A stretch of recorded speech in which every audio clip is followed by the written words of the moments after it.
En fait, lorsqu'il était missionnaire au Brésil, il y avait une femme dans son église qui manquait de tout. C'est une période de crise économique.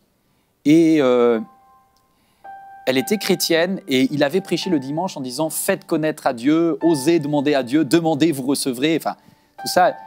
Et cette femme était en train de prier, c'est elle qui lui racontait ce témoignage. Elle dit « Pasteur, j'étais à ce moment-là en stress parce que j'avais la pression, elle était mère célibataire, elle avait sa famille à nourrir, ses enfants à nourrir. Elle dit « Dieu, il faut que je puisse manger ce soir. » Et Dieu, elle a entendu la voix de Dieu à ce moment-là qui lui a dit « Va au supermarché et fais-toi un plein caddie. »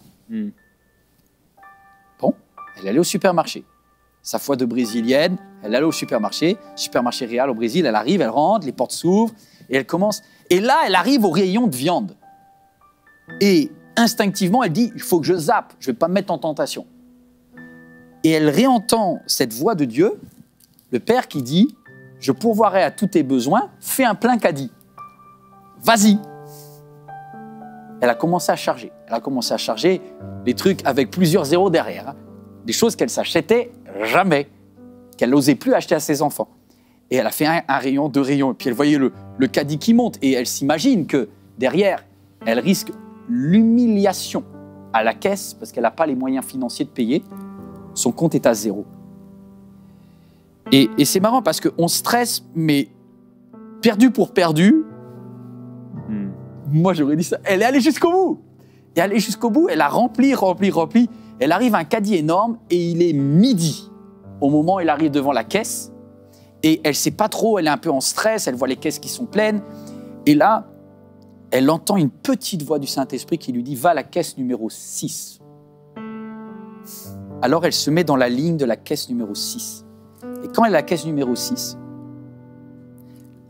juste avant elle, la caissière met l'écriteau « Dernier client terminé ». La caisse est fermée. Elle dit « Madame, il est midi, je ne peux pas prendre votre caddie. » La chrétienne, elle est là avec son caddie énorme, rempli de choses qu'elle ne peut pas payer. Mais son Père Céleste a dit « Je prendrai soin de toi ». Et elle dit « À ce moment-là, je suis devant une caisse et un truc qui se ferme. Et je dis, Dieu, si c'est faux sur le 6, c'est peut-être faux sur le caddie et c'est peut-être la honte de toute ma vie. » Et la caissière lui a dit, s'il vous plaît, madame, la caisse 7 est disponible ou la caisse 5. Donc, allez auprès d'un de mes collègues. Et là, elle a répondu, je suis chrétienne et je dois rester à la caisse numéro 6. Alors, la dame à côté, elle l'a pris pour une folle. Elle lui a dit, quand est-ce que vous revenez? Elle dit, ma pause, c'est 30 minutes. Cette caisse sera réouverte que dans 30 minutes. Pendant 30 minutes, avec son caddie plein, elle est restée buggée devant la caisse numéro 6.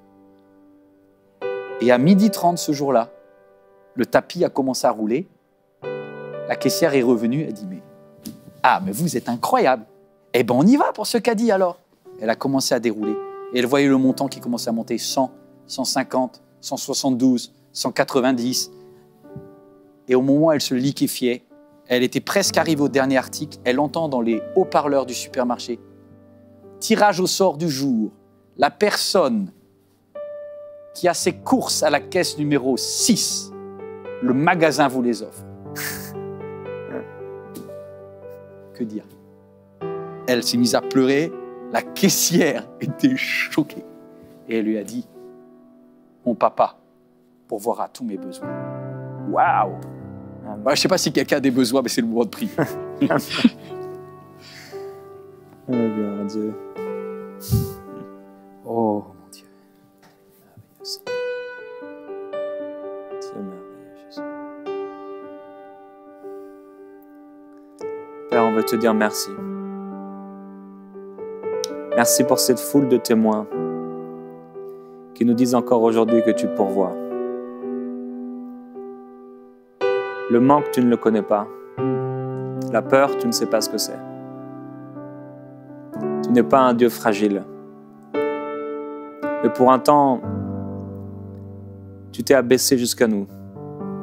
Tu as pris notre condition. Tu as su ce que c'était d'avoir